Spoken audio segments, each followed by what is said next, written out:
The following program is intended for mature audiences. It's the music, movies, and shows you love. As if we care. And hate. You ain't gonna like it none. And love to hate. I didn't expect that at all. This is The Broken Remote. Coming to you live on tape on this Wednesday, January 18th, 2023.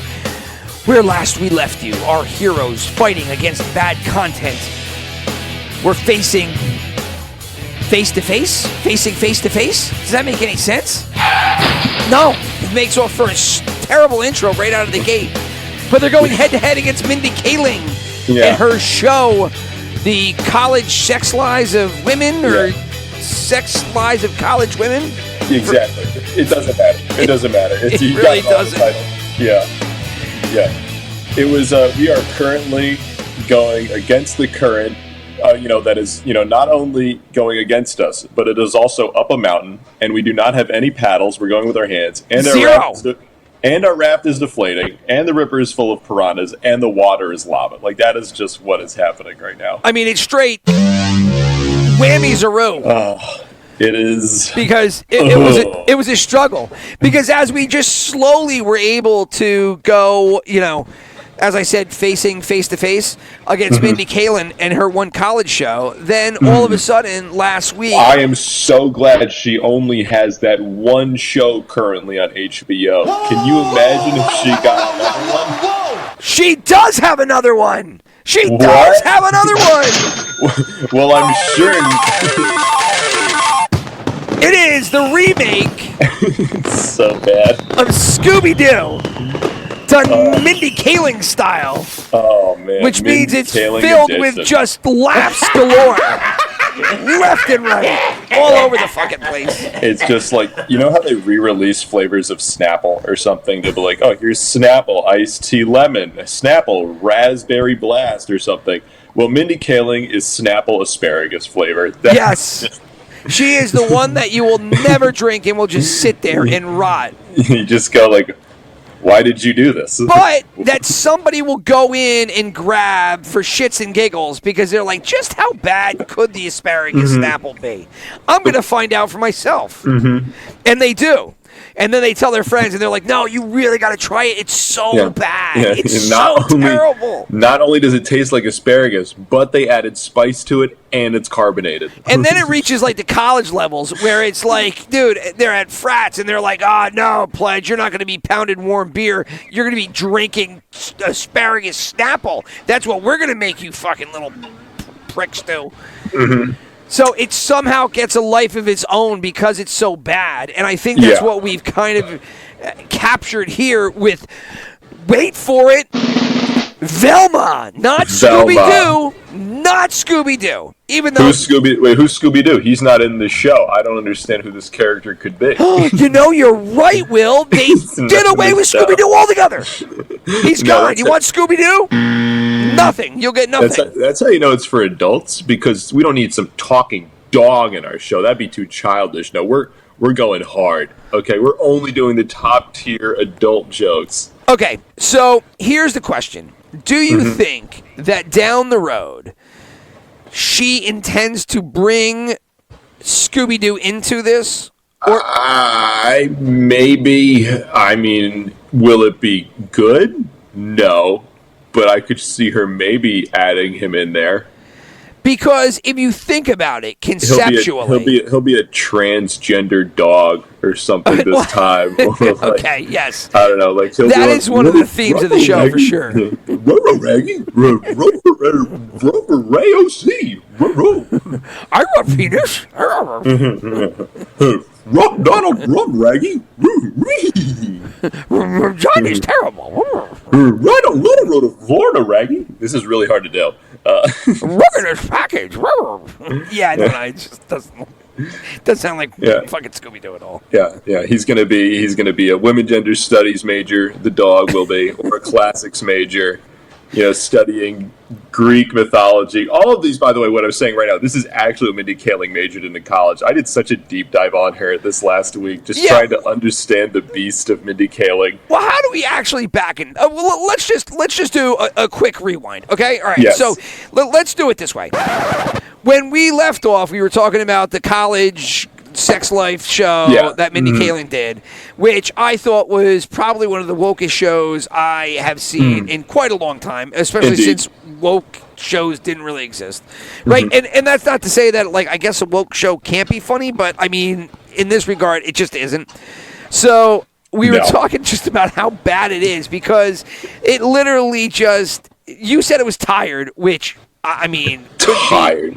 Better description. It's so tired. I'm so tired today. Well, I don't know what's more tired, and that's where I really want to go with this. And it's that the college show, you could see every punchline coming. They took every old stereotype and just applied it to new characters. They took, they just smattered the entire cast with all different, flavors and colors and everything. Even though I don't know how any of those... Flavor blasted goldfish, the series. It's exactly what it is.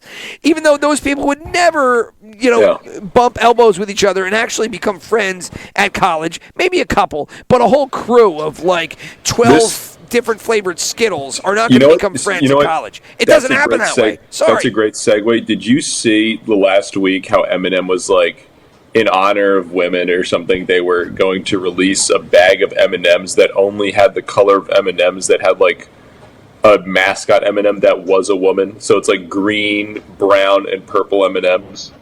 Hold on. And why would they do that? It was honor. I'm looking this up. I swear to God, this is real. M&M, women. You said Eminem at first, and I thought it was like Eminem the rapper, and he did apology to women.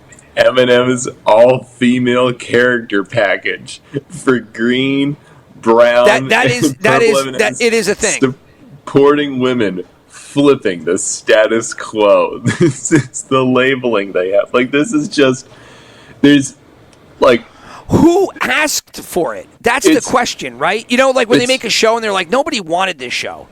There's just something about it where, like, okay, like I can understand part of like what this was originally based on, like the foundation here, but like the corporatization of this shit has gotten so over the top and ridiculous that you go, do you not just see this just gigantic, like, fucking acne spot on your face that everyone else can look at and go, like, this is fucking weird? But, like, who... I do think that all these corporations are like, we have to do this? Or, like, we want to do it? Like, why would you want to do this, right? Like, why would you want to dip your toe in the political activism, if you will? I have to imagine it's, like, marketing and what gets things trending, and it's just people get angry at each other, because then there's some people that are like, this is fucking stupid, and there's other people that get, like, very... how could they do this? Everyone knows M&M's only a man's brand and candy. And those, like, that's one flavor. And then there's the complete opposite, where you get, Mindy Kaling going, I'm only going to have green M&Ms from now on, while I'm writing my new hit show on HBO that only, feminists or something right. Like that. Well, so... that term now is just completely... But that's the tangent to the new Velma show, is that, we said that the college show took all these, known stereotypes, et cetera, characters, stereotypes, everything, and just basically painted, slapped new paint on it, repurposed it, and was like, this is funny. When it was like, no, this is the same thing over and over again. She's now done kind of the same thing here with Velma. Like, they took Velma, which is a IP that everybody and their goddamn brothers knows, right? But they know it is Scooby-Doo. They just redid Scooby-Doo literally like 2 years ago. Whoa, hold on. What if we made Scooby-Doo, but worse? Ooh, you got an idea there, and all I just hear cash register, baby. I wish I was sitting in that board meeting of HBO, or like, you want to make Scooby-Doo again? Yes, but worse, with Velma. And I want to see that one guy at the front of the business meeting. I want to see him look at the guy. The cigar just falls out of his mouth and goes, that's fucking brilliant. Well, I actually Greenlit found for- that guy on the internet, and he's got something on YouTube, and here's a clip from his YouTube channel. And boom goes the dynamite. And that's that's the one I thought that was most relevant from his YouTube channel. But so you take Scooby-Doo and you're like, why don't we get rid of the dog? Mm-hmm. And then we're going to take all the characters and we're just going to change No them. one liked the dog. No one liked the dog. What are you talking about? It's not like the dog was one of the most famous mascots of all time. No. Well, no, we don't need him. I mean, you can't really get rid of him, but we'll conquer that later. So, like, you take it and then you repackage it with all these stereotypes. And I guess here's my point, and tell me if I'm wrong. The only thing that is really egregious about changing all these characters and making one gay and having all the adult humor, I feel is like two of them are gay now. Yeah, like two of them. Yeah. It wasn't one. It's now two, right? But the second one doesn't know she's gay, right? And that's Daphne, right? So. I think Velma was trying to bang Fred earlier too. Like they were like at this point. Oh no, that's right. Velma said that he was hot, right? Yeah, at some point, I would not be surprised. I mean, there's just so much to cover with this show. I mean, I would say we could do a plot synopsis, but imagine the laziest Scooby-Doo backstory you possibly could, and there you have the show. Yeah, well, let's just do it thematically. Let's start at the top. And this is where I wanted to go. My problem with the show, and tell me if I'm wrong, all this stuff just isn't funny. What are you talking about? The opening line of "I'm Velma Dinkley, bitch." That is peak. That is peak humor. That is peak humor. I'm so glad that she went to Dartmouth so she could write that way. That is so brave. For those not scoring at home, Will, please fill them in on the laugh out loud content that was the beginning of the show. I can literally just do the very beginning of the show because I remember it so distinctly, where it's just Velma basically talking up what a badass she is and how she created the mystery gang, not Fred and his sex van. And then she talks about she's like, "I'm Velma Dinkley, bitch," which is her catchphrase. Apparently, is saying the word "bitch" like that. We're putting that on a T-shirt at some point. And then the next joke is two cockroaches having sex with each other, and you're just like, "Wow, yeah!" Out of it, so bold. Which opening scene is basically a shower scene, but they're in a filthy fucking high school gymnasium, which I don't understand. So are they in the slums? I don't know. I think we'd just be like, "Oh, we're in a piece of shit public school," which, guilty. I went there. Mindy Kaling, by the way, went to a fucking private high school. Look that up. I literally did such a deep dive on that. Oh, well, we'll get to all of that later. But so I don't necessarily know what the history behind the original Scooby-Doo cast was, because I don't think they ever really got into it. I think they were just pals. There's been Scooby-Doo existed as an IP for probably 70 years at this point. Right, forever. Yeah, and I'm sure, I know there was one last 10 years that people liked. I had a friend who watched it, and I think my little brother watched, Cartoon Network did, a reboot at some point that everyone liked. They keep rebooting this franchise every 10 years, I feel. They rebooted it when I was a kid. They just rebooted it 3 years ago. They had the 2019 Scoob movie.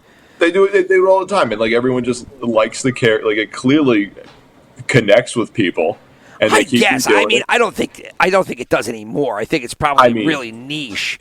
I think it's just such a big IP, and I think it's for kids. I don't think as an adult, I'm going to be like, "Oh boy, new Scooby-Doo episode. I'm going to watch it." Yeah, well, which is part of the appeal of what Velma was supposed to be. Where "Oh boy, Scooby-Doo for adults. I'm so excited for the new episode," but.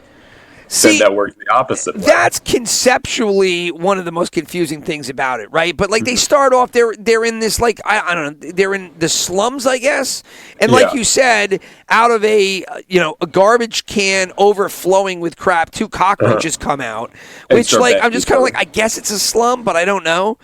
And then they go into that shower scene where they're basically doing the whole, we're going to break the fourth wall, but we're not breaking the fourth wall. Dude, but we're going to talk about all the sociological thing, or sociological, I don't know, whatever. Societal things around us, right? Yeah, isn't it crazy that shows they show nudity in the first episode to increase viewers? And you're just to me, that was such a see, we're doing it and we're pointing it out, and that makes it funny. And you know who did that? And it was funny, like fucking 7 years ago. Deadpool 1. And now I'm just so sick of everyone trying. Well, to and you know who took that same exact approach in the very first scene was fucking Scream all those years back.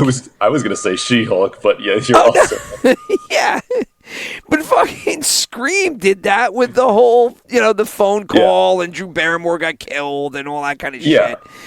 And Scream, that was like done prior to that in a meta way with the New Nightmare, because that's how basically where Wes Craven got his idea for Scream was when he did the New Nightmare. So it's just the show's so weird just because like in the beginning they're just trying to prove like, yeah, we're meta. We're gonna twist the narrative on Scooby. This isn't your mom's Scooby-Doo. This is a new Scooby-Doo. And it's just like the show must have been redone.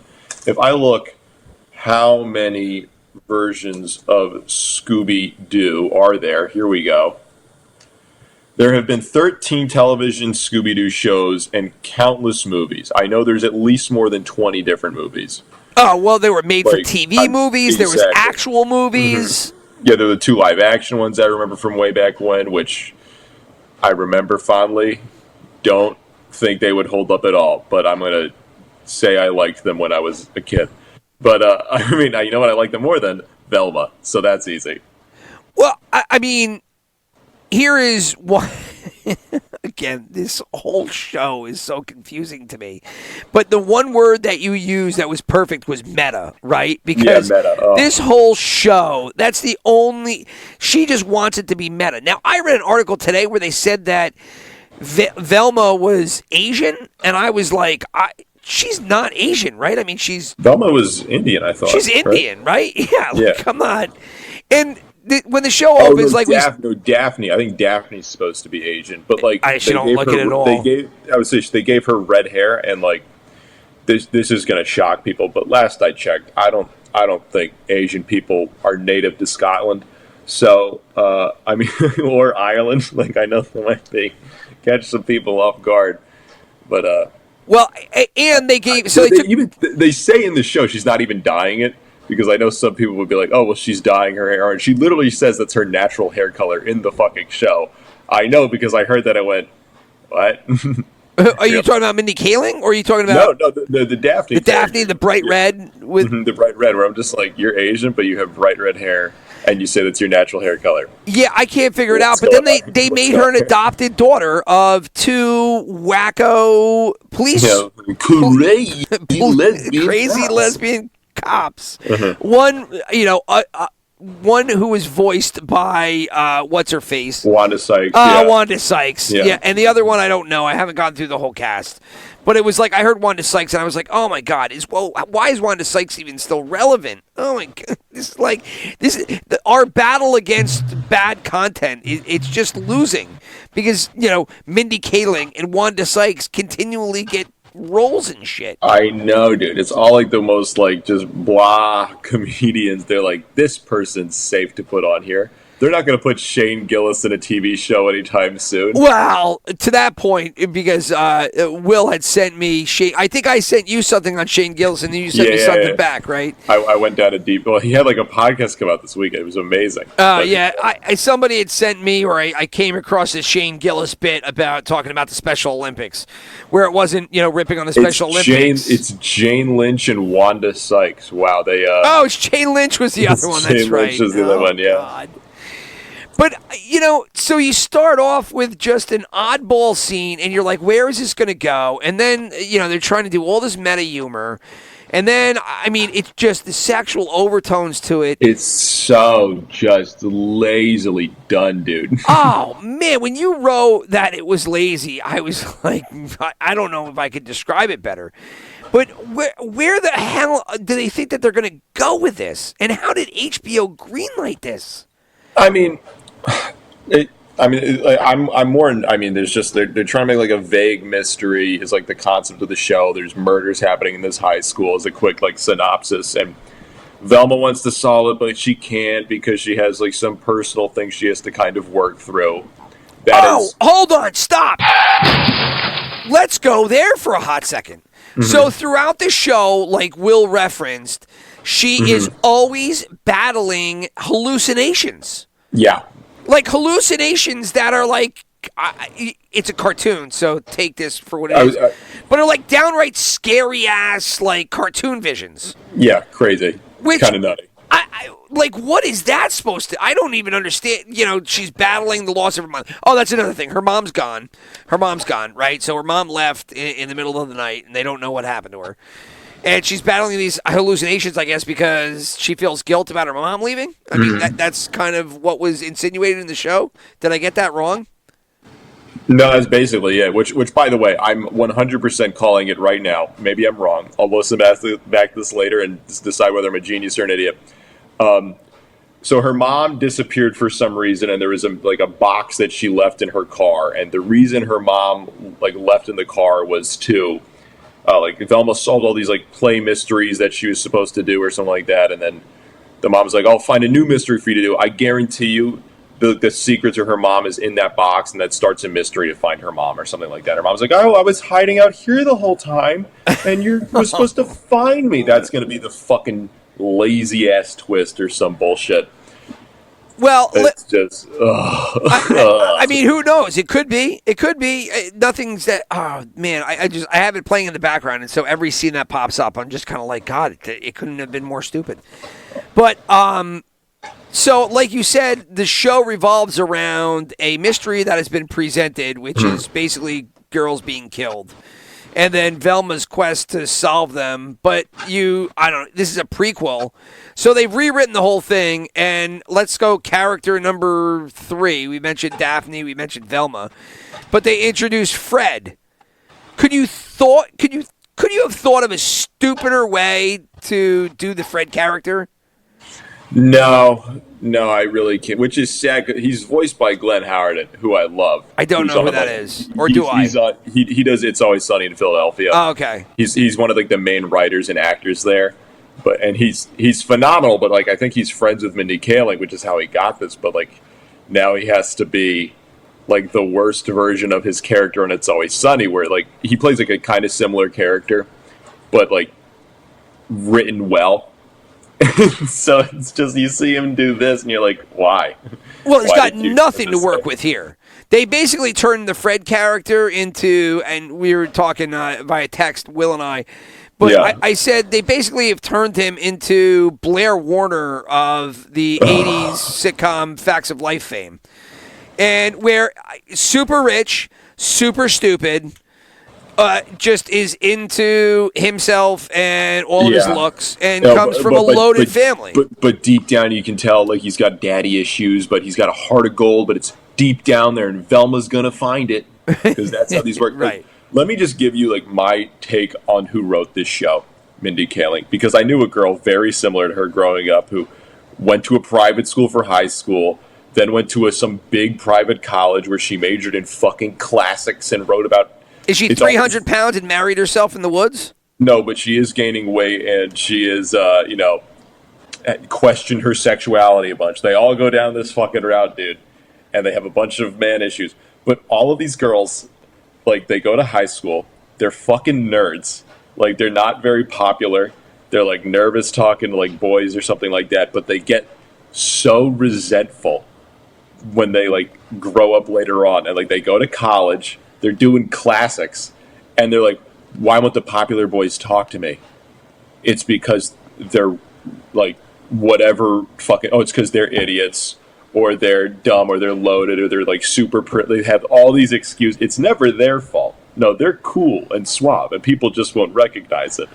But it's just this... It's crazy, man. That's a newer... Yeah, that's a newer mentality, because those same individuals who have the same struggles 20 years before, I think that their mentality was to go out in the world and find that reality that was out there for them, right? So it wasn't to have the sharpened, knife to grind into somebody's back as they got older. It was just kind of no, I'm just going to leave that, and then I'm going to find, a reality where I'm that person just in a different group. And then those people acclimated to, they kind of gravitated toward each other. They find each other, man. Yeah, but it's so crazy to me, because these people who wrote this show, who are so clearly obsessed with like privilege and race and gender and all this bullshit, which is like, I can understand that being important to a degree, but these people come from like the elite of the elite. Like, you are upper middle class your entire life at a minimum. Well, which is funny. Whining to me about like all of these things that you have never had to struggle through, and it's clearly you protest too much. Is how I view it. Well, the funny part about that is, as you're describing Mindy Kaling to me, like, that applies to her as the number one guilty party. Yeah, as the executive 100%. producer, Exactly, as the star. And her background was what? She went to Did she really go to Dartmouth, or just like some kind of big? She did go to Dartmouth. So her mom was a doctor. I read all of this, and I was just getting like more and more like, are you fucking kidding me? But so her dad was an architect. Her mom was a doctor. They immigrated to this country, but she basically grew up here in fucking like a Boston suburb. She went to a private high school, which those are expensive as fuck. And then she went to Dartmouth. And then while there, she got a classics degree, and then like lucked out because Greg Daniels saw some set or something she wrote for some comedy thing. And then he just brought her onto The Office, and clearly that exploded everyone who was on it. And then the writers, to try to like boost their career, they basically cast themselves into The Office as supposed to be like minor roles, but then like she just kind of took off. Too much. That's how she got in. Like, was off. Now Greg Daniels is what, executive producer of The Office? He was the guy who created he brought it to America basically. He was the American executive producer, if you will. Yeah. Wow. I mean, talk about stepping in shit, huh? Like it couldn't have been more perfect, because I will tell you, as I'm staring at more of this garbage on the TV, she did The Office, then she did the Mindy Project. And then she just keeps getting greenlit for like production deals. And based on what? Like being I can't imagine that the views for her other properties have gone good. Now, that runs contrary to what's happening in real time right now with Velma, because Velma's blown up. Well, I mean, it blew. I think it's just because everyone's just looking at this show going like, what the fuck did they do? So everyone's watching it. And then HBO's going, haha, that means people must want a season 2. But they have to know when they watch it, it's just not good, right? I mean... These are like the same executives that are like a step removed from the people that made the Rings of Power show, who literally fell asleep while they were like airing the show, and they went, uh-oh, this is coming out in 2 days, and I fell asleep during the airing. But we can't be the minority, right? Like, sure, no, there's no way. Like, no way. Like, you have to make content for all walks of life, right? And all niches, and you got to try to hit everything, right? So, which is why a show like, per se, The Expanse on Sci-Fi gets made, and then it tanks, and then Amazon's like, no, we'll take it because everybody and their brother is beating down the door for this sci-fi show.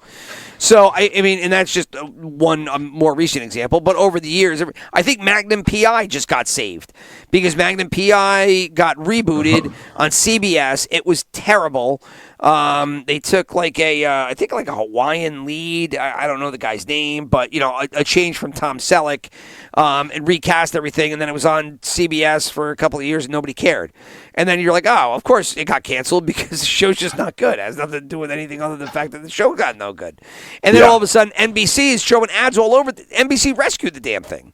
So it's like there's just bad shows continually get picked up because, I don't know, they're trying to find all kinds of viewers as opposed to making just a good show that everybody will watch, right? Like, did you see Andor yet? No, I still haven't watched that one, man. I've been watching too much content. It's just a good show, so people end up watching it because it's a good show. Or like, Better Call Saul. Yeah, sure, there was the environment already built and the fanfare because of Breaking Bad, but I mean the reason that show stuck around as long as it did was because it's just a good show. Like, good shows get watched. Yeah, they write it well. They have really like compelling characters that are just like you want to see what the fuck their story is. And this one's just I mean, it's not built on that at all. Like any foundation of the character is just like, hey, this is what the original version that you actually had some like childhood attachment at a minimum to. Like everyone watched Scooby Doo as a kid. I think at least you couldn't get away from it. It was on everywhere. It's everywhere. Like everyone like has like a cousin or like a niece or nephew or someone that has like a lunchbox with his fucking face on it. Like they're everywhere, and they just. Like they threw themselves onto it like some weird parasite, and they're just kind of corrupting it from within, and it's just so weird to watch what they're doing with this IP. I mean, that the fact that you say that she took something that she felt attached to, for sure, because when you think about what this show is Mindy Kaling saying, hey, HBO, I want to do a show. And for some reason, they're like, fine, you have carte blanche, whatever the hell you want to do. And she's like, I want to do Scooby-Doo through Velma's eyes. And I want to cast myself. And they're like, okay. And so, and that's where it started. And then she's like, oh, I'll just do my sets and all my, my humor through these characters. Mm-hmm. But then she takes... Go ahead. I'm just going to have the laziest characters I possibly can. How do I boil these guys down to the most just blah fucking thing? It's just so weird that the character they have the whole show based on, like Velma herself, is just such a bitter and not fun character to follow. No, well, she was always the stumbling stooge. Yeah, no, it's crazy to me. It's like... I know you're not maybe experienced with Harry Potter at all, but like... No, definitely not. But, I mean, I know of a little bit, Yeah, I was going to say, like Mindy Kaling, like, making a show about Velma is like if you had a fucking Hufflepuff person, like, the lamest house to be in Harry Potter, because there's, like, the 4 houses, this background, and whatever. But it's like just... It's oh, do tell, dork! I was you have no idea, man. Yeah. But just like, oh my god, I could go down. I could do 7 hours by myself ranting on Harry Potter. But let's keep it to 70 seconds. Hufflepuff is for Velma people, basically, is what I'm saying. They're like, what if from Harry's perspective, where all the things happen, we have it from this loser who's doing their homework at wizard school, and you're like, what about the guy who fights the evil wizards? Nah, he's like a background character. Now we're gonna focus on Hannah Abbott, who's really concerned about midterms upcoming in the next month and a half. Yeah. That sounds compelling for 2 seasons, right? What do you mean 2 seasons? We renewed it. Fuck you. Mind-boggling that HBO gave the green light to it. And again, as they're showing another one of these like flashbacks when she has these hallucinations, I don't understand. So... All right, a little deeper dive. The Velma character goes through hallucinations revolving, I guess, they don't really say, but it just kind of randomly happens, and it's like whenever she tries to solve a mystery, because, like, she's triggered because her mom... there's triggering. There's, like, microaggressions in this show. Oh, my God, dude. It's like... And they show these really crazy, over-the-top hallucinations that just are so out of place. Dude, it's so wild to me that, like, the Fred character is the one who's like, look at how rich, and, like, he doesn't know how to cut his food because he's so privileged. Oh, God! He's this little baby who hasn't hit puberty yet. And what's wild to me is I guarantee all of the writers of this show thought that was funny. Well, not only thought it was funny, but, like, I guarantee they were, like, a single step away removed from that actual lifestyle where they're like, Daddy, cut my steak for me. And it's like, you're 15? Can you go get a writing job in L.A.? Like, I'll get my, like, someone to hire you or something. Just nepotism hire you. And those stereotypes apply throughout they just use all of these stereotypes and then use stereotype humor as though, number one, it's new, and number two, that they found the funny ideas out of it. I mean, Velma eating out of the garbage. Like, I don't know. Why is that funny? It's just dumb. But, I mean, okay, so, like we said, Fred is the white, super privileged, and obnoxiously stupid. On top of that, he also has a super tiny penis. Mm-hmm. Right, so... Yeah, he hasn't hit puberty yet, so he has a really small dick. And you know what we should do with that concept of having small dick? Instead of writing, like, one clever joke about it that just comes out of nowhere... Nope. Just say, no, what if we just peppered it in there like 8 fucking times There in you an go. episode in like the most lazy way, like, Fred has a small dick, and then just pause. Like they don't say it in a humorous way. It's not a punchline to something. It's just they just say it and they pause, and you're supposed to laugh at it. Just small dick. That's it. So Fred has a small dick? Oh, he's got a really small dick. And then And that's a scene. And that's a scene. and that's a scene. And the sex is just laced throughout all the episodes. Which, if you remember her character from The Office, all she wanted to do was sleep with B.J. Novak. I forgot his character name already.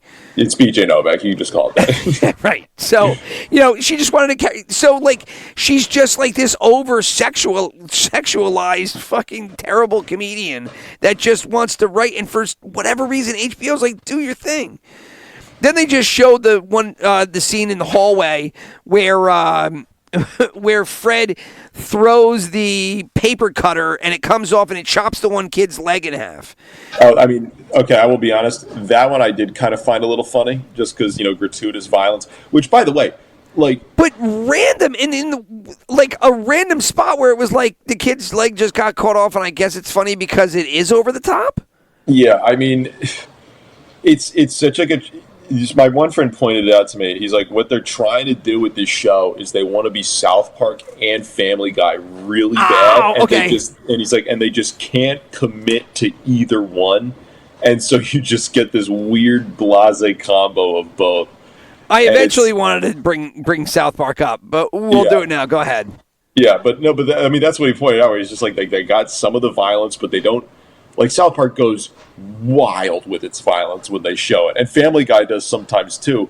And Family Guy does, like, weird meta shit, but then they also will just segue to something completely random for no reason. Like, they at least go for it, and you could feel that's their sense of humor. This one's just... These have worked before. That means this must be funny. I mean, we don't want to offend anybody, but, we're going to go... kind of like in that sense of humor, but like not really, because we don't want to be offensive to anybody. And by the way, here's Norville, not Shaggy, because like we don't want to offend somebody by calling someone Shaggy because that's a nickname. That's who wrote this show, dude. That's who wrote this show. I don't think that the Shaggy thing. So we'll get into one of the other characters now. I'll come back to. I didn't have a huge bit on South Park. I was going to say something, but characters. So we did Fred. We've talked about Velma, ad nauseum. Daphne is either Asian or she's white, Irish. I don't know. We're not quite sure, but her moms are super stupid police undercover agent or regular wacky lesbian cops. Whoa! And so that's her deal, and her sexuality is, she's overly sexualized too, and she ultimately, her and Velma were best friends as kids. Now they broke up, and but they might secretly have like a lesbian crush on each other. That's insinuated in episode 2. We don't even wait 6 episodes for that one. That just goes right into 2. And then, like Will had just mentioned, what is the name of the new pot smoking, although he's not pot smoking quite yet, character who in the old property would have been best friends with a dog, but the dog doesn't exist, and this guy's name isn't the same anymore.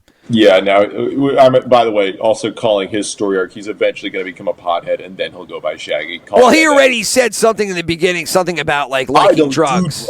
Drugs are bad. Yeah, and then he made the frowny face into the camera. And then he pauses, the music stops, like, that's a funny. Did you hear the funny? That was so funny. And do you get it? Because we all know that this character is really Shaggy, and all Shaggy does is smoke pot or, that'd be so wild if he did something like that. Ooh, boy. Now, his name isn't Shaggy, though. His name is, wait for it. I don't know. You tell me. Norville. That's right, Norville. I mean, come on. You couldn't even keep it Shaggy? I guess it can't be Shaggy because she actually changed the ethnicity of the character itself, too? Mm-hmm. I think they use Crystal. I've heard that before in Scooby-Doo, but, it's just whatever. Who cares? It's just who cares. Well, I mean, you just so it's not Shaggy, it's Norville. And I don't care. He's not white. He's black now. But I mean, you kept Daphne, you kept Velma, you kept Fred, but you're going to change Shaggy to Norville, or is that Shaggy's real name? and I then he think becomes. it's his real name. I think. Is that the deal? Let me see. Shaggy. I mean, I'm not a Scooby Doo. Norville Shaggy Roberts is a Okay, all right. fictional So character. that's why. So I backtrack and fucking eat crow there. So flush that one out. So he hasn't become Shaggy yet. So I'm assuming, yeah. They just changed the race. All right. So no big deal because the name is not his nickname. It's his actual name. And so, I mean, we've already accepted that they're going to change all kinds of, characters, which, again, doesn't matter unless the show sucks. The show kind of sucks, so I guess it could matter. But anyway, so his name is Norville. He's not quite Shaggy yet. But you're assuming that he becomes it. I'm assuming there's definitely going to be a plot point where it's like, what's this, Scoob? And then he's going to, I mean, they didn't even try to do, like, the weird voices that, like, the characters have had for fucking, like, years. Like Mindy Kaling's like, and I said Jinkies. Anyway, talking in my regular voice. Like, all these other guys that do these characters, like, they do, like, an inflection or some shit. Like, they don't just, like, voice themselves in Scooby-Doo clothes. Well, the Norville character is as plain Jane as it gets. Like, what are you talking about? No, he's super interesting. He's the best character to follow. I mean, you couldn't get more vanilla than whatever this Norville character is supposed to be. No, but okay, like, you could do Shaggy like Scoob, I'm really scared of this there, man. Oh, Velma, I really like you, and pot is bad. Yeah. Isn't that funny? Oh, yeah. That's so funny. So yeah. that's the other thing about his character. Which one do you choose? Which one do you choose? Yeah. I write for the school newspaper. So let's just call him that's Shaggy, great. That's great. Yeah. even though he's Norville. Yeah, Shaggy in this asterisk. one is a super smart, like, rocket scientist, best friends with Velma, and is actually into her. Oh, is that great? That's so the great. new take so on great, Shaggy. Dude. So great, dude. I'm so excited. That's a thing. It hurts. It hurts to even talk about some of this shit because it's so bad. What about the father, Velma's father? How about that stupid comedy fucking ensemble? What are you talking about? He's got a new girlfriend. He got pregnant that they like show off a weird amount. Where to the point they show her off like being pregnant with that baby in there. To the point that I'm like, there's a writer who finds this hot. Like someone finds this sexually attractive. So her dad marries a white girl who owns a diner. Owns a diner, right? Yeah. Or the malt shop. Right, it was like the ice cream joint. Yeah, so yeah, whatever it was, yeah. And is like loaded, and they make her basically kind of like Fred Jr. So she's an over the top, like stupid white rich person, et cetera. And she's pregnant, but the baby in her stomach is always coming out and showing itself. Yeah, which is super. Yeah, no, that's so crazy, man. That's something crazy like what South Park would do. That's how you know we're edgy, dude. Yeah. Yeah, well, so, all right, so you brought it up again, and here was my thought after I watched the first two episodes, this was number one, like we talked about, Mindy Kaling. She just kind of had this fucking, I don't know, idea in her head that she thought was original, that she was going to redo Scooby-Doo through Velma, but at the same time, she's like, it's a cartoon, and as a result, I get to kind of make a female South Park, right? Like, or a South Park through, like, a female lens. And then she tries to do it through this show, and it just fucking tanks. Like, I can't see how this show gets a second season, and you told me today it's already greenlit. Yep, greenlit season 2 after this week. Oh, that's so great. I'm so glad that they greenlit this show, and they're canceling all these other, like, decent ones on Netflix, and they removed, like, a whole, like, Not even on Netflix, on HBO. HBO's blowing shows out left and right. I was going to say, well, there was like some scandal earlier this year where like there was like all these Cartoon Network old animated shows that they were like, hey, you know how we were going to like have another season of this? Go fuck yourselves, and they just destroyed their animation. They like apparently just like axed like 300 people or something like that in like Cartoon Network that were working on these shows, and now they're like, but you know what? We only here for quality animated content like Velma. And you want to talk about quality content? This is no shit, which is funny, a pun. One of the scenes is that as oh my god, dude, Daphne goes to confront Velma in the bathroom. Wait. Let's reenact it really quick. Well. If it isn't. Well. It's just so lazy, dude. Yeah. Like, how much coffee do you think they had to drink along with like burritos in the morning before they could sit on the toilet to properly write this show? Like, I'm just kind of curious. I mean, if you haven't seen that joke fucking 100 times over, yes, they did it in Velma again. Big I'm so confrontation scene cut in the middle by somebody flushing the toilet, and then it was like, oh, somebody just took a shit in like a very awkward moment. Isn't that hysterical? And then she flushes the toilet again, which must have been a really big shit because she flushed the toilet the second time. Oh, it was so funny. So fun. I can't. Oh, wow, they did that with girls, with women doing that? That's crazy, dude. In which case, the girl then washes her hands and then gets behind Daphne because she's part of Daphne's crew. There's the third funny. So wild. Oh, my God. What advanced humor, dude. I can't believe they did that. So, all right. I mean, where do you think, and this goes all the way back to what I think I might have asked you in the beginning, but where do you possibly think they can slide Scooby-Doo in here? Because you have to put him in, right? You can't not put him in. I just looked at the Wikipedia, and there's this one actress who's been... her role has not been disclosed in the show, which leads me to believe that there's going to do like a female version of Scooby or something like that. Oh, that would make the most sense ever. Which you're right, like doesn't that make complete sense if they go that that's exactly what's happening. Yeah, and that's how I found Scooby, not Shaggy or Norville as I'm calling him now, because Scooby's a woman. Scooby's going to be a girl, and not only that, he's a lesbian dog, and like if you have a problem with that. Oh, that's right. They just do lesbians all around. Yeah, just everyone's. But you know what's weird? Lesbians everywhere. No gay dudes. Oh well, which I find interesting. Give Fred a chance here because they could just do the 180 Maybe with that's Fred. where they're going to go. Yeah, Fred and Norville, man. Yeah, that's what Tumblr's been looking for all these years. That's what we've been hoping for. No, I have a feeling like they'll leave Norville as the straight male, and he'll kind of be like the voice of the old fan or the old audience or the old, because everybody's got their vantage point in this.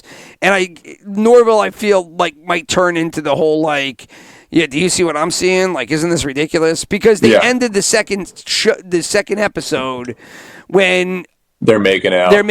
That being Velma and Daphne, and he's just like, I guess it doesn't matter who I am anymore. Right, so it's like I don't know. Would he be like the Cartman? No, he wouldn't be the Cartman. Because Cartman's always going over the top. He'd be like the Stan of the show, right? Dude. I guess he would. That's exactly what they would do. What am I talking about? That is 100% because they really are. I feel like just trying to copy South Park and Family Guy, mesh them together in like this weird. They're copying everything. Yeah, and like the worst way. I mean, the show is a copy. What am I talking about? From the very beginning, it's a show that's been done for 60, 70 years, like you said. But it's so weird. I'm like upset that this is somehow gaining like the traction it is. Well, I mean, it caught a lot of traction because I was going to say, you sent me an article that was from something, right? Some big population. Like everyone's. I think a bunch. And I think there's articles all over the place. Like put in Velma into a Google search and look at news. People get upset. It's just. Well, the article that you sent me, which I read, was the big coverage of it was, of course, because everything's got to be political, was just about the hate. The hate reviews that it was being got on Rotten Tomatoes, which I think from a fan standpoint, it's down at 7%, which is like horrific. But then they said the reviews were filled with racist bigotry. But that's what they always do, though. Now, yeah, right. Yeah, it's just like like every other day. I feel like they're just like this person who did it was a racist, or whatever. You can't use the internet to gauge like public commentary. Because the only people that are going to do that commentary are going to be people that are like, like I'm a shithead and I got no problem writing on the internet because I am a shithead. And like, of course, those are going to be the shitty reviews. Are going to be the racist ones that are like, you took fucking, Velma and you made her a fucking Indian, and you took fucking Shaggy and made him black. Fucking. In fact, I can do that too. Like, if anyone doesn't like this show, you're anti-Semitic. Boom. I did it. Mission to play my game. That's a good way. That's good. That's a good way to do it. I was gonna say. I didn't realize that we had racists listening to the podcast who said that this podcast wasn't the greatest thing ever. Wow, learning a lot today. I agree. I mean, they're racist and they're anti-Semitic on top of it. So, I mean, everybody who doesn't listen and says bad shit about this show, racist, anti-Semitic assholes. And communists. You know, let's just go for it. Sure. Let's just go. Yeah. So help me God, we will get the entire U.S. government to just blacklist you from everything. For sure. For not liking this podcast. It's that simple now. And I had a comment I was just about to say it and I fucking forgot it. Fuck it, whatever. But just to go back to HBO here, like I don't understand where they think that this is going to go. Like, how do you get rid of all these other shows and you're going to give this a second season? Like, what do you expect to get out of it? I'm really curious, like, just whether or not, like, because there's no way, and there is it to build their library. I think it's just because it's getting people talking about it. It's got to be like there's got to be an actual slide when they say, should we greenlight a show, that says, how much is this trending on Twitter in its first week? And then that probably is way more of like a variable that decides if it gets greenlit. But like, if they don't bring this up in second season, like scene 1, about how much shit this show got and how it's back and we're back in the air, I will eat my sock on this podcast. Well, that would be the funny thing to do, right? Would be to talk like in real time and address the flack the show's gotten in the show. That's what South Park would do, right? Yeah. Because South Park is written almost in real time, right? They do 10 days to an episode or whatever it is. 10 days to air, something crazy like that, yeah. So, I mean, now they're going to have more time than that, but, I mean, they're going to have plenty of time between reading all these reviews and all this news. Oh, yeah, yeah. And I can't believe all these racist, homophobic people don't like me. Velma Dinkley, Jinkies. Well, listen here, bitch. That's you know what? She's going to copy that exact speech. She's probably listening to this podcast right now going like, whoa, wait, slow down. I'm going to copy that down for my season 2, episode 1. She's got to be doing cartwheels on some of the Slate magazine. Mindy Kaling's Wokefield Scooby-Doo reboot achieves the impossible. Does Slate like it though? Because it sounds like most people are not big fans, but like maybe I'm just missing like some part of the population that's like. Mindy Kaling can be a divisive figure, but not this time. I would imagine that means that it's a positive one.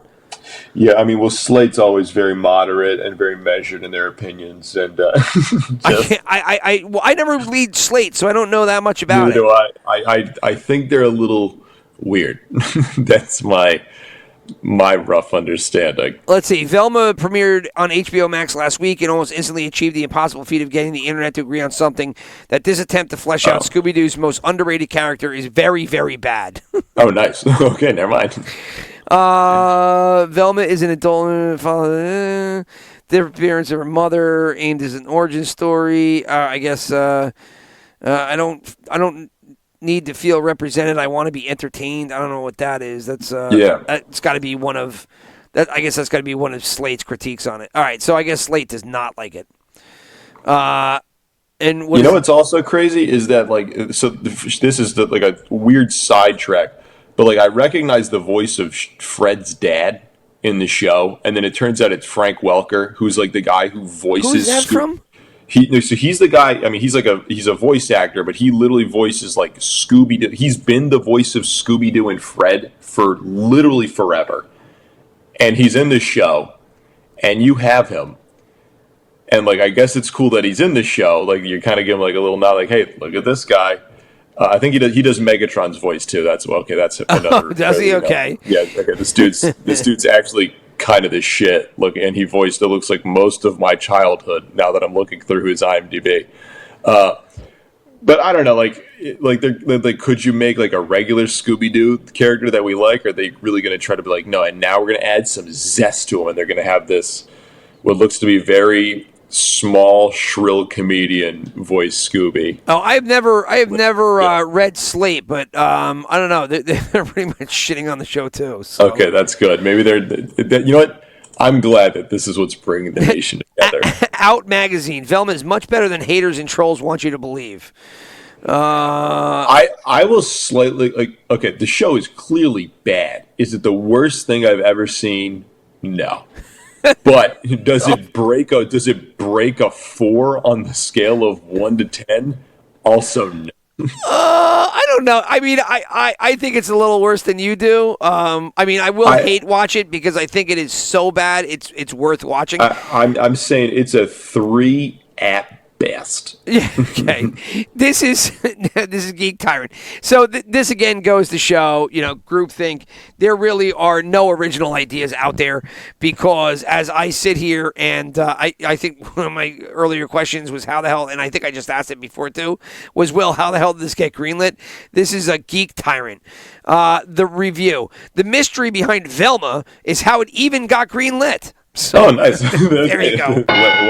Way ahead of us. Me and Geek Tyrant, we're on the same page there. I mean, but it really is. It's like, what did HBO hear that was like, we need this in our library? We need this. We fired all these other guys who were working on animation. Fuck them. You know what we're going to do instead? We are going to work as hard as we can to make this piece of garbage. So here's my question to you. Why does it miss? What am I missing?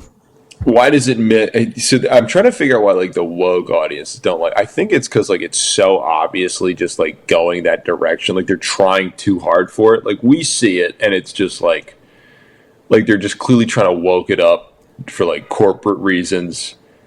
Well, I mean, maybe HBO agrees to it for that, but like this comes out of Mindy Kaling, right? Like I don't. Mm-hmm. She probably thinks this is funny, right? I mean, she writes this because she finds a laugh in there. I don't know. Like I don't know what they're going for. Like maybe you just can't make comedies like you used to. Like, so that was like the whole argument with the guy who made the Hangover movie. Said was like, you can't make. So you can't make like regular comedies that people like loved anymore because everyone's just too scared to go that hard, or else. So like, this is the acceptable, edgy humor. Yeah, like this is like the woke humor. You got to find the edge of woke humor, if you will, to actually get it greenlit. Yeah, like this is what those private school kids that like maybe like if someone like smoked a cigarette near them, they'd be like, oh my god, that's so hardcore. Like that's what they think is edgy and humorous. Like have you ever done that? Have you ever like hung around like a really like Catholic group of kids when you were younger who were like clearly super sheltered, and you would do one thing that you would like doesn't even register on your edgy meter anymore. Like it's just so down there, and they're like, oh my god, I can't believe you said that like that. And you're like, really? That's all it took? Like, that's what this show feels like. Like, this is who will watch it and go, that's the most edgy take on Scooby-Doo I've ever seen. Well, you know what's kind of funny as I think about what you're saying there is I was just having this conversation with somebody before. Like, my kids are 7 and 11, and I can't even think about watching the shit that I watched when I was 11. Let's just do this 11-year-old. 7's young, right? But I mean, 7, I was born, 7's young, right? But like 11. Like at 11, I was watching hardcore R-rated movies, right? And was watching, I mean, from R-rated movies to R-rated comedians, and whatever. Why am I afraid of dating myself? So, like Eddie Murphy, Richard Pryor, Rodney Dangerfield, like all those guys. I mean, Dice was a little bit past 11 because that's when he came out, but it was like I knew all those guys, right? I knew, like, I didn't understand some of the sex jokes, but I knew them. And like Eddie Murphy Delirious, and I might have said this on the podcast, but I could have said that forward and backward. Along with Beverly Hills Cop, because I was a huge Eddie Murphy fan, so that's why I always go back to Eddie Murphy. But Beverly Hills Cop was 84, so that was right when I was, I wasn't even 10 years old yet. And like, I could have recited that movie backward and forward. I couldn't imagine doing that with my kids now. And so what do they find funny? YouTube, FGTV, fucking Beast Man, not Beast, Mr. Beast, come on. Mr. Beast. Dude who's got like buck teeth of a beaver and worth $5 billion. Right. Dude Perfect. right? I mean, they just watch these kid shows, even my 11-year-old. And it's like, I'm waiting for him to turn that corner and been like, you know what? I want to watch something a little more adult. And like, they just don't. So maybe to that point, as you said this, maybe this is funny because the audience growing up has been so sheltered that, you know, these sex jokes are saying Fred's got a small penis is funny. Yeah, but like when I was a kid, because I'm trying to like think back on this now, because like I didn't watch like all like the rated R stuff, but I distinctly remember like 12 years old watching Talladega Nights, which that wasn't rated R or anything, but like that was still like, I guess by today's like I mean by today's standards, like people are like, I can't believe he did that. The main villain is gay and you're portraying it humorously. Oh my goodness, like that would be what's happening now. But like my friend and I, we went to that theater and we were like cackling on the floor, and we understood literally half the jokes because we were just fucking idiots. Yeah, but it's like that. It's like that exact story. Or like there's this cartoon when I was a kid, this like superhero one called Static Shock that like dealt with. Never heard of it. Yeah, it was like a DC one. It was like he was like this black superhero with electric powers, but like it was really well written, and it dealt with like race and gang violence and all this like crazy shit for a kid's show. But like, I don't know, like it just like I would never expect that in a kid's show nowadays. Well, like, the stuff nowadays is just so much more. Did I bring up last week when I was watching X-Men, the 90s cartoon? Yeah, I was watching it with my 7-year-old. Because you brought up a little bit, yeah, and it was like you rewatch it and you're like, you know what? Like, it's not R-rated humor, but like all this is adult shit. Like it's adult humor. Like there's adult. I mean, the Wolverine character is the best of the bunch. Because he's like shit talking, and like there's sexual innuendos and all kinds of shit, and it was kind of like, wow, this was a little bit more advanced than I thought. There's something in there for adults and kids there to like grab onto. I was like, let's watch this entire thing at this point because I don't remember any of these storylines, and it was like, if you're entertained, I'm fully entertained by this. I don't know. Nowadays, it's just like you have like a kid show. It's like, did you see those two girls kiss? That's how LGBT plus we are. And we're like, well, okay. I mean, I guess that happened. Number one, all the cartoons that are out there, regardless of like the age it's aimed for, there's a couple of things. Like number one, like all the R stuff has been taken out. Like you can't even approach it. Like I mean, obviously they do or Disney Plus has a disclaimer on it now. Right, but like, oh man, forget it. On Disney, you're not getting anything. You're not getting anything even close to like edgy. But I mean, all the Netflix, Disney. I don't know. Prime. Anybody that does like a kid cartoon, there's zero sex in it. Like I mean, there is. It's not even touched.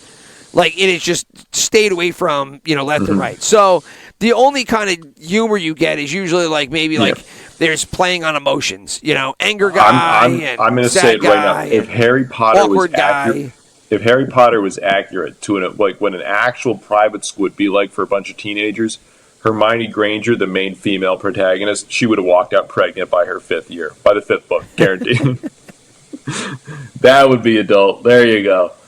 But yeah, it's just kind of wild, man. Like it's also crazy because like Minnie Kaling is in her 40s and she's writing this show, like pretend to be a fucking 16-year-old and stuff. And like this is what the kids are up to nowadays. And to me, this is just like, okay, like I don't even think you're totally accurate about this, but I mean, it's just reaching. It's just reaching. Like everything's a reach, and I think to that point, and this goes back to I don't know. Let's say like fucking Mr. Beast that we just mentioned.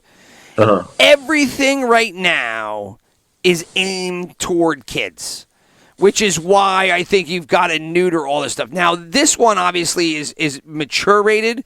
But I think it's almost aimed toward younger kids because, and maybe that's the deal, right? Maybe it's not made for us. Maybe it's made for like college kids and high school kids. I can't even think college. Like when I was in college, I mean, it's almost been like, we're nearing 10 years. But think about like act last in it. But like, like South Park was still the shit back then. Like me and my friends when I was like 11 years old, like we would find an episode of South Park and we'd watch it in like the basement, be like, "Oh shit, dude, this is hilarious," and we would still barely understand what was going on. But we knew it was raunchy when Randy would blow some dude's head off with a shotgun because he thought he was homeless. Right. But he became one of them. I'm telling you, it is that South Park. My kid right now, like I said, the 11-year-old, he's in 5th grade, and there's like a couple of kids in his grade that are like a little bit more, I don't want to say on the mature side, but they've, put their toe into the R-rated water, right? Mm-hmm. And so one of them currently, he's I don't know, there's accusations that he's saying stuff in these group chats that is adult-ish, and it's kind of like, well, it's not unheard of, or at least you told me that 5th graders were saying that. I would have been like, yeah, of course. I mean, I remember 5th grade like it was yesterday. We all did that. Yeah. But the deal is that it's like one in a blue moon now. So by the time you get up to high school, it might just be so retarded in the sense of being. Oh my God! Oh, you said it! You said it! There really is a lack. Delayed. I guess delayed is the best word, right? So it's so delayed that, I mean, it's just imaginable, like what you were watching at college to what they watch at college now. I can't imagine. Like, dude, if that is actually what college kids find funny, like the infantilization of society is just so much further than I ever thought it could have been.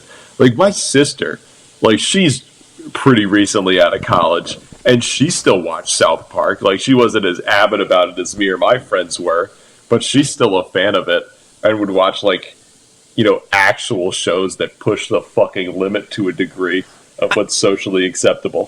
One would think that they should be up to date. I'm just telling you, man, from what I'm seeing in reality to the timing of what my reality was, there would have to be like a lot of catching up really fast in order to hit the marks that we hit when we were in high school and college. Yeah. I mean, maybe it happens overnight. I don't know, right? But like to be able to handle what is coming down the pike is going to take a while if they're still so fucking in a bubble right now.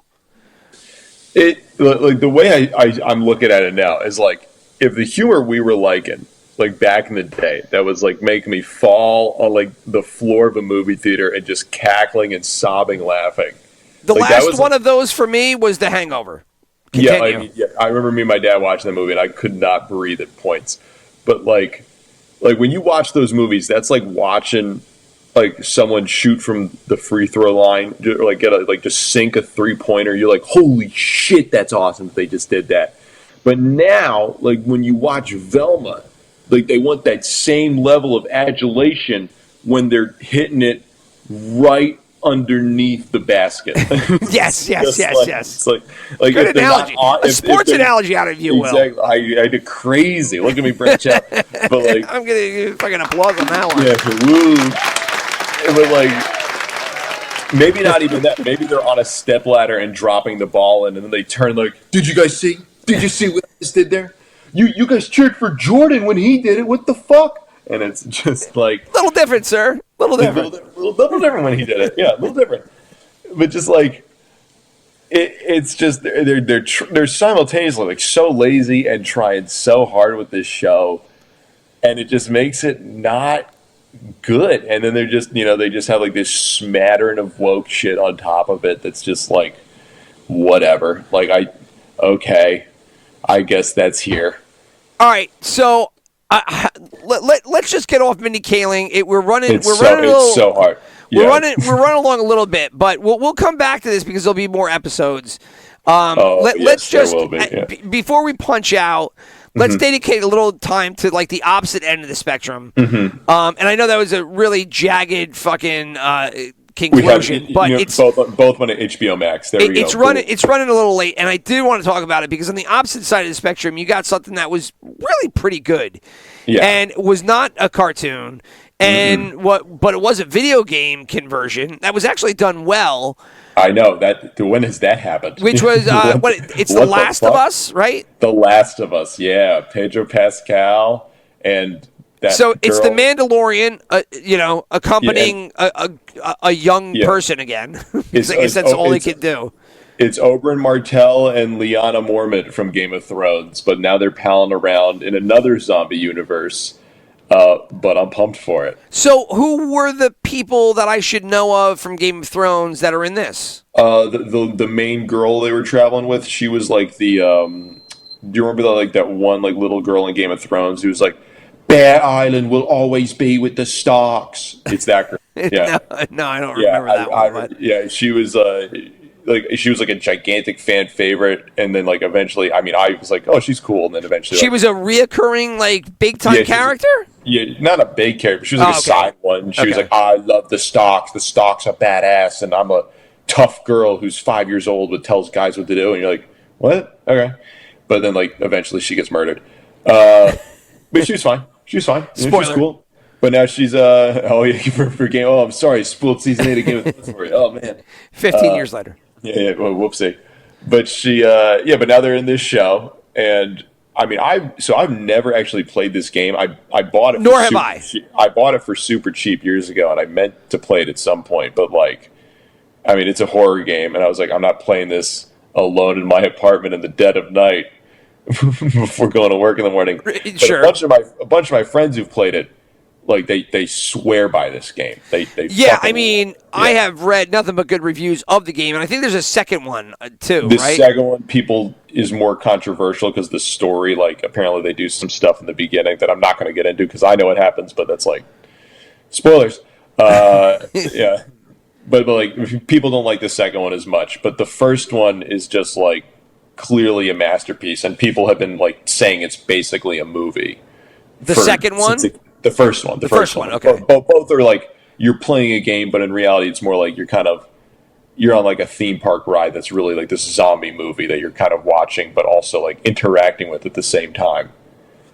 But everyone loves it. Everyone just sings its praises. Well, I've heard nothing but good things about it, and it's always one of the top games of the past 10 years or whatever the hell it is. But here they've taken the property, and usually video games converted into shows are usually horrific, and they don't work out well. Did you invest any time watching Resident Evil this past year? No, I have. So I watched a little bit, and then I was like, I don't think this is how this works, and then I just turned it off immediately. Because then I wanted to say it was a video game show by Netflix. Oh God, because Netflix has been on. Let's just say they're doing a real Velma trend right now, where just a lot of garbage is coming out. Right. It was garbage, and it was even more garbage. They canceled it, so there's no spoiler alert. But at one point, I thought it was going to be kind of cool, and then before you know it, the lead character who played, he was in Fringe, and before that, he was in The Wire, my favorite show. Yeah, and he's in John Wick too. I can't. Lance Reddick. Lance Reddick is the actor's name. And Lance Reddick, and then before you know it, Lance Reddick actually has multiple characters in the movie. He's like a clone, and there's 3 or 4 characters. Fuck? Yeah. Wait, what? And one of the characters is kind of really stupid and wacky and immature. It went all over the place. It was really tough to take at a certain point, but I stuck with it because I'm already committed to this. Okay. And then all of a sudden it was over, and they were oh, it's got canceled. It's not getting renewed, and they didn't even talk about it. It was Netflix just kind of buried it under the rug when they canceled it. What show are you talking about, dude? There were billboards for it near my apartment, like when it was first coming out. It was huge when it first came out. It was everywhere. There's this place nearby because I'm there's some large ass fucking New York billboards nearby where I'm at. Every bus stop had had a Resident Evil sticker on it, which is why I started watching in the first place. And then I eventually just go, whatever. Right. And that's what it was. So anyway, usually the video games don't turn out well. However, you watch this one, and it looks so far that it's been pretty solid. Yeah, it looks crazy. Like the zombie concept. No, I said I just did rant about this dude at work the other day. Like who I like the dude, but he was telling me. And for anyone that's not watched it, the zombie one here has like a small twist where the zombies are kind of based on this real world fungus that controls bugs and like kind of like we'll just say mind control, even though that's not really what they do. But they mind control these bugs to do things. That's kind of what the zombie virus is based on. And I got in an argument at work literally a day ago that I have to talk about because it was infuriating. It was like, it was crazy, dude. Is like, that could happen in the real world. And I just had to go, no, it couldn't. Like, it's a cool concept, but no, it couldn't. It's like, no, but dude, like, if you really think about it, like, everything they said is real science. And I just went, what do you know about biology? Like, at all? Like, do you think we're one for one with an ant? It's funny that you mentioned that because there was one scene that I was like, you know why I can at least, say it's a good show right now is because even when there's like ridiculous shit that they just put out there to, so some artistic reason or to generate some kind of fear or something in the audience, I don't necessarily just shit on it immediately. I just kind of like take it, right? Because it's like there's a suspension of disbelief because I've been so entertained by the stuff that's come before it. And that was the one scene when the dead corpse is standing upright against the wall. Yeah. Right? Which is it visually looked awesome. Visually looked awesome. Made zero sense. Yeah, where like the fungus grows on it through the wall or some shit or whatever, So did this guy just like back up into the wall and then just do a wall sit for 3 days before he died and attached to the wall? How do you pass out? You don't T-pose against the wall every night? I'm confused. Yeah, you don't get ready every night before bed. You're like, oh, Jesus on the cross right here. And the Mandalorian was like, that wasn't here last time you were here? And she's like, no. Right. And I was like, oh. That shit grows fast. Yeah, but there was a couple things like that, but overall, it was awesome. I like that they're not like trying to science it up too much because some zombie things are like, well, clearly what the virus does is it attacks this section of the brain by doing. You're like, I don't give a fuck. They're just like, okay. Yeah, they just did the one real quick part. Yeah, it's just something like, listen, it's based on this fungus. It'll infect people. Regular zombie rules. regular zombie rules. Yeah, and then here's girl who's special and she's infected, but she's not turning. I wonder what It's kind of basic, but like from what I know about the plot, it's not going to be so much about It's about these characters more so, like what they're doing in this world, and that's what makes it super compelling. Yeah. Is that the deal with the girl? Is that she's infected and isn't turning? Yeah, that's basically and you can and that's why she's like, you're all that matters. Yeah, and you can lay the groundwork for what that basically means if you've ever watched a zombie movie before, where you're like, I wonder what that means for her. It means that she's very valuable. Yeah, you're the cure to this virus, maybe? I don't know. Right. It's just like, yeah. So. But even when they killed off the one chick early, like that was pretty aggressive too, right? Because they just showed her by her shoes. I don't know, whoever that random girl was that popped up, and then they gave her the shot, and then it was red, and she was like, "Oh, you're gonna be fine." And then she's got a bag over her head, and Pedro Pascal's throwing her into the fire. Yeah, right. Yeah, that was wild, dude. That was like, okay, all right, that's one artistic way to show how fucked up this is right now. That was kind of badass, yeah. And they whacked him and his family. That the horror scene, the horror of the world ending in the beginning is done pretty well, but they don't. That was really cool. I like that they did it kind of, like really from their perspective. We're like, what the fuck is going on? And the most tension-filled part of the whole thing for me was the grandma in the background, because I was just like, when's she going to do something weird? When's she going to do something weird? Because you just see this like perspective shot, and then there's the grandma there, and you're like, I know why you're doing this. I've seen movies before. And there was a reason that the stupid old grandma who was incontinent or whatever, that she was focused on so much, which was like, well, she's going to become a zombie, obviously. Exactly. She's one of the first ones infected somehow. Right. Shit coming out of her mouth. Exactly. Whatever the fuck that was. Yeah, which was wild. Yeah, which they didn't really get into, and I kind of appreciate that because they don't even dwell on it. That's like day one, which was I don't know how many years ago. I think 20 years ago is what they said. They gave the date, and then they just jump forward, and they're just like, 20 years later. Yeah, They're just like, here we Where are. it's like some shows would do that really bad, but there's something like kind of elegant at how they did it. I don't know why. Like it was just such a smooth. It's like it shows you why the main character, like Pedro Pascal, is going to be kind of like the fucked in the head dude that he is now because he lost his daughter. Yes. And all that shit. Like, okay, the world also came crumbling down around him. And he has some kind of badass history that they never really allude to. I believe probably military of some sort. It said Desert Storm or something on there, and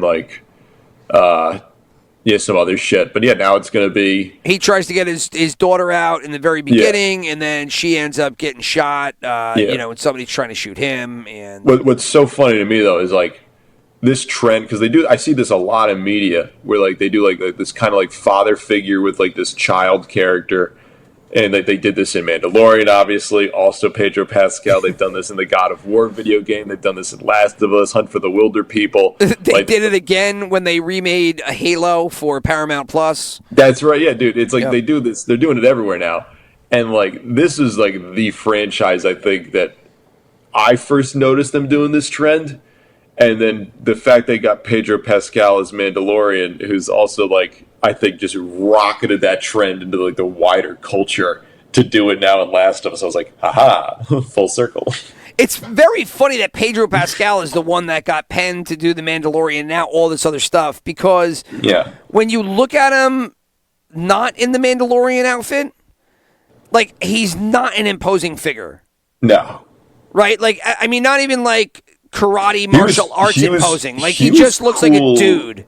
Yeah, he was cool in Game of Thrones, and he was like twirling that spear and shit around. But like, everyone in Game of Thrones is like a giant, like 12-foot sword. They're just literally like hacking someone to pieces with.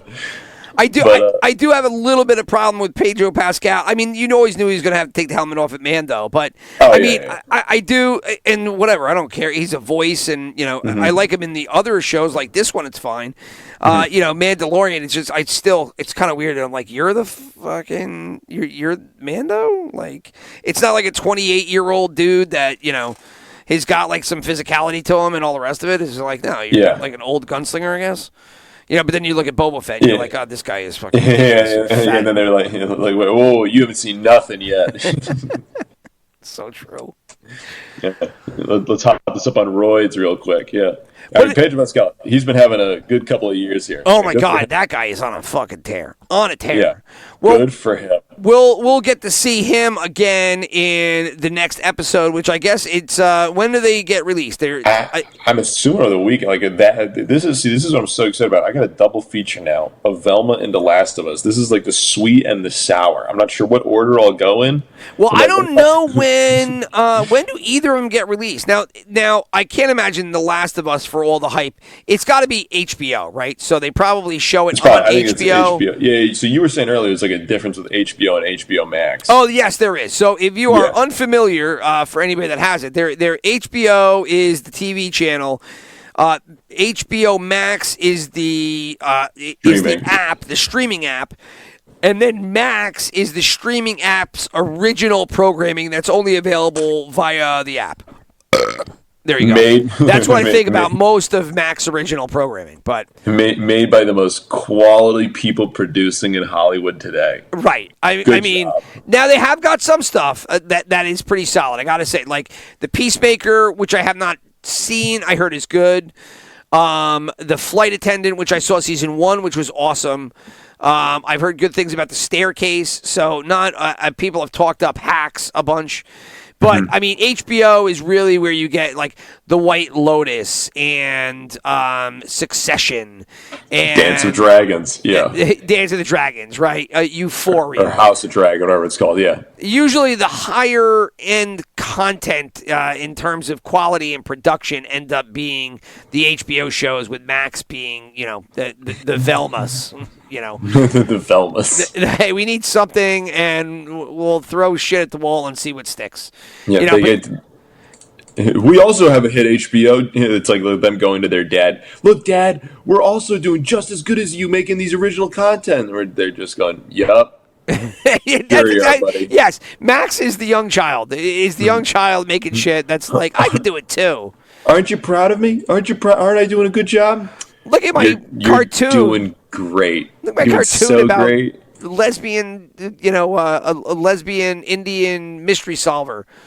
It looks just like Scooby-Doo. Well, it is, but I took Scooby-Doo out and I changed it. I changed a bunch of the people. So it's my world. This is my world down here. My dream. I'm taking them back. I'm taking them all back. Good job, guys. You're doing so great. Yeah, so proud of you. So you made this show all by yourself? All by myself. I'm so proud of you. Maybe aim for the toilet next time. Exactly. Yeah. Oh God. Let's not. All right. I'm ending on that because you're giving me fucking nightmares there, talking about the fucking cleaning up around the toilet, because that is a fucking thing, and it's especially true with fucking young children. It's a disaster. Whole fucking bathroom smells like urine. Fucking end of every week. Oh God damn. Guys, come on. Fucking. Yeah. It's a big gigantic circle. It's a big gigantic It's target. not hard. It's not just hard. Go in the middle. It's like when they wake up late night and then they just like they're kind of like Dad, there's a problem. I don't know where I'm going. I'm fucking blind. Dad, I feel sick. Wait, what? And then next thing you know, Just throwing out whole rolls of toilet paper because they're just soaked in piss. Anyway. good stuff, man. Anyway, all right, so we got Last of Us, Velma, and whatever comes up between now and next week. I don't know. At this point, Mindy Kaling is likely to release the real Last of Us Plague in a Society just to continue her clearly great trend. True. So we'll cover that next version of COVID she releases. The Kaling, the Kaling variant. Yeah. There we go, the Kaling variant. With that, we're out. Peace. Talk to you later. Godspeed.